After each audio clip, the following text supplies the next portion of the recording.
자, 4장 세포의 구조와 기능 중반부입니다.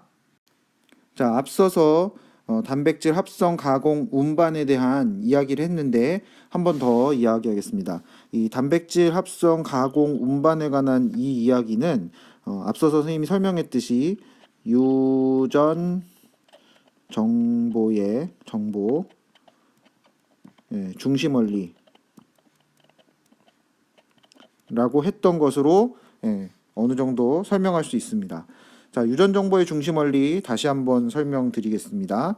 자, DNA 그렇죠? 그다음 뭐죠? 그렇죠. mRNA. 네, 그리고 마지막으로 단백질. 자, DNA는 무엇을 담고 있다? 그렇죠. 유전 정보, 유전자, 유전 정보를 갖고 있고 mRNA는 유전 정보 전달자. 그러니까 사실상 얘는 정보를 갖고 있는 거죠. 그리고 단백질이 만드는 형질. 네, 그렇습니다. 자, 근데 왜 이런 그 과정이 필요했냐? 왜 유전 정보 전달자가 필요했냐? DNA는 어디 있다? 그렇죠. 핵 속에 존재한다. 단백질은 어디서 만들어지느냐? 세포질에서 만들어진다. 네, 그렇기 때문에 중간에 이것을 전달해주는 유전정보 전달자가 필요하다. 자, 이 구조 그대로 핵 그리고 나머지 소기관들이 있는 겁니다. 자, 앞서 배운 것을 토대로 핵부터 설명을 드리면 핵의 기능에 관한 설명 중에 이제 가장 유명한 삭간말 실험이 있습니다. 이 삭간말 실험은 지금 이제 다음 장부터 해서 M형과 C형의 삭간말을 가지고 하는 실험인데요. 다음 장 보겠습니다. 자, 삭간말은 단세포 녹조류인데요. 여기 길이가 한 6에서 7cm 정도 된답니다. 그래서 이제 구조는 이렇게 갓, 자루, 헛뿌리, 이렇게 핵이 있는 헛뿌리 이렇게 세 가지 부분으로 되어 있고요. 여기 그림 보듯이 이제 M형과 C형이 있답니다. 독일 사람 해머링이라는 사람이 이 실험을 했는데요. 여기 보듯이 이렇게 가운데 부분을 바꿨을 때 여기 지금 보이시죠? 이렇게 가운데 부분을 바꾸고 이제 뭐 끝부분을 바꾸고 이런 실험을 했을 때 결국 이제 뭘 얘기하는 거냐면 밑에 있는 요 형태에 따라서 위에 게 결정된다. 이런 이야기를 하고 있는 거죠. 결국은 이 간 모양을 결정짓는 게 누구냐? 다시 말하면 핵이 있는 부분이다. 즉 핵이 세포의 모양이나 기능에, 그러니까 구조와 어떤 기능에 있어서 얼만큼 중요하냐를 설명하고 있는 거죠. 그리고 이제 실험 2 같은 경우는 중간에 있는 이 핵이 부분을 제거하고 여기 핵 두 개를 융합했을 때 어떻게 되겠느냐? 그럼 이제 뭐 예상상 이제 이쪽에 뭐 이런 M형과 이쪽에 뭐 C형 이렇게 이제 겹쳐지지 않을까? 뭐 혹은 이제 요 중간에 어떤 형태가 나오지 않을까라는 생각이 든다 이런 거죠. 그래서 여기서 설명하고 있는 것처럼 결국은 세포의 어떤 모양에 있어서 핵이 중요하다. 이런 이야기. 세포의 어떤 생명 현상에 있어서 핵이 매우 중요하다. 이런 이야기를 하고 있는 겁니다. 자, 그래서 이제 핵이 중요한 이유가 도대체 그럼 뭐냐? 바로 이 안에 들어있는 유전 물질 때문이다. DNA 때문이다. 이렇게 말하는 거고요.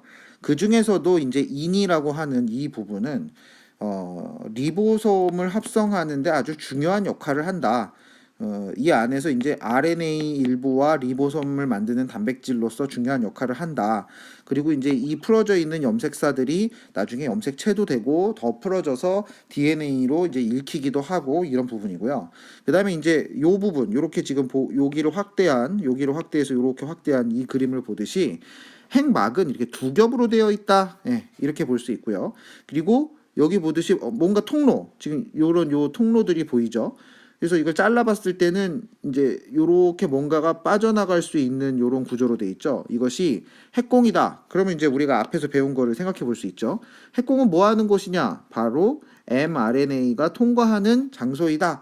이렇게 볼 수 있겠습니다. 그래서 핵 속에 있는 그 유전 정보에 따라서 mRNA가 만들어지고 mRNA는 핵을 빠져나간다. 이러한 어떤 모양새를 볼 수 있는 겁니다.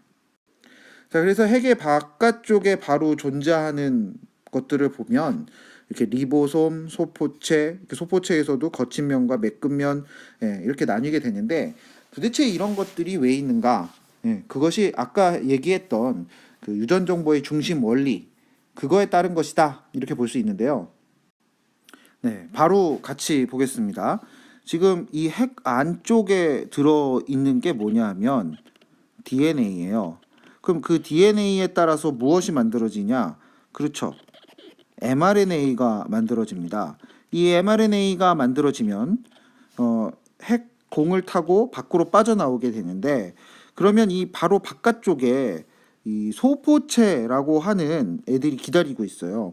얘네들이 왜 하나는 거친 면이고 왜 하나는 매끈 면이냐면 바로 요 노란색 알갱이 보이시죠? 우리 같이 한번 확대해서 봅시다.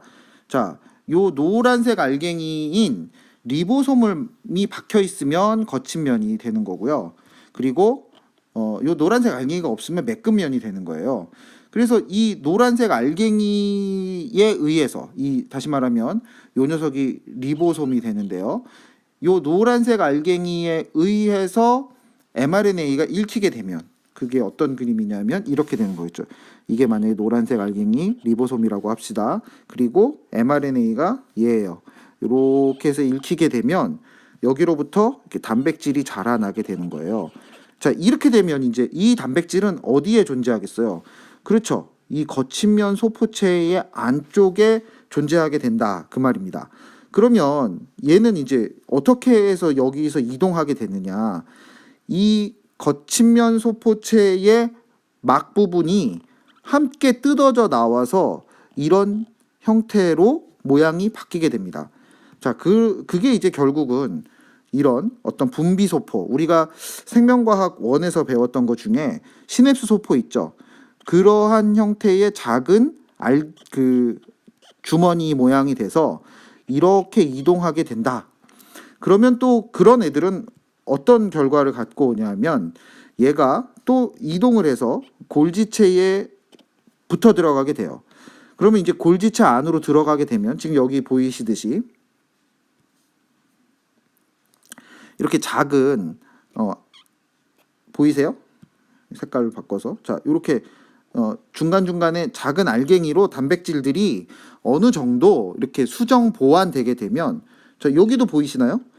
들어왔던 소포 속에 들어왔던 그 단백질들이 어느 정도 이렇게 수정 가공을 거치고 나서 이렇게 밖으로 다시 빠져나가는 모습을 볼 수 있습니다. 네, 이렇게 되면 우리가 보통 얘를 분비되는 소포, 소낭이라고도 하고 소포라고도 하는데요. 소포, 소낭의 형태로 세포 바깥으로 빠져나가게 되는 경우가 있습니다. 주로 이런 아이들이 뭐 호르몬 같은 아이들이죠. 또는 뭐 우리 몸에 필요한 여러 가지 소화 효소 등을 만들거나 또는 뭐 단백질로 만들어지는 뭐 쌍꺼풀이라든가 이런 모든 것들이 이러한 방식을 거쳐서 핵으로부터 한번 다시 확인해 보겠습니다. 핵으로부터 핵공으로부터 거친 면 소포체 그리고 소포 그리고 여기 골지체 다시 분비소포 분비소낭 그리고 세포막 바깥으로 이렇게 빠져나가는 일련의 과정을 거치게 되는 겁니다.